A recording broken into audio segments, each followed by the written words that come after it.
Sudah ditipu oleh tetangganya dewek sampai ratusan juta rupiah. Yulianda mek rumah tanggo yang balik di Jalan Swadaya Lorong Sosial, Kecamatan Alang-Alang Lebar, Palembang, laju datangi Polres Sabes Palembang beken laporan polisi.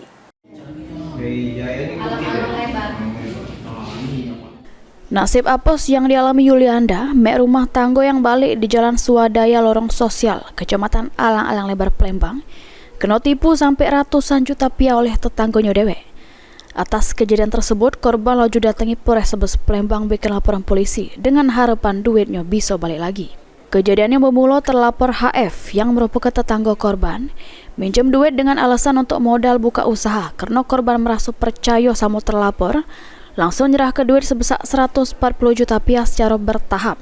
Dengan perjanjian ngenjuk tempo waktu 10 hari, duit korban bakal dibalik oleh terlapor. Cuma pas di hari yang sudah dijanji tidak tahunya terlapor HF belum ada duit.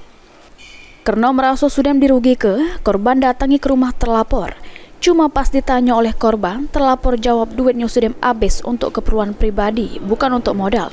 Sempat nanyoi laki sama keluarga terlapor terkait utang yang dipinjam terlapor. Cuma menurut korban, laki sama keluarga terlapor tidak tahu menau terkait utang yang dipinjam terlapor. Atas kejadian tersebut, korban laju mengalami kerugian sebesar 140 juta rupiah. Ngelapor ke apa, Mbak? Ngelapor ke penipuan, ambil modal sudah ratusan juta, terus pas ditagih duitnya dipakai pribadi, tidak diputerinnya. Siapa yang kita lapor gitu? Hasneni Fitri. Berapa lah gitu ditipunya tuh, sampai berapa juta? 140 juta. Kira-kira coba kronologis kejadiannya?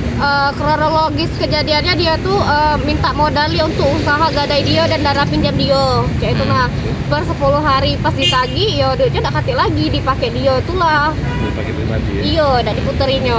Kita kenal sama wongnya? Kenal tetangga, terus ya kami ngasih dia juga pinjaman tuh kan karena dia tuh juga ada usaha, Mas. Usaha dia tuh kan punya tenda, Pali tenda di Swadaya tuh di Pak Jo sudah terkenal nih tendanya. Terus tuh lakinya juga itu pejabat BNI, atasan BNI Live. Mbak, ini laporan korban sudah diterima oleh pihak kepolisian, terus bakal ditindaklanjuti oleh petugas Satreskrim Polres Sabes Palembang guna pengembangan. Suryadi, PAL TV.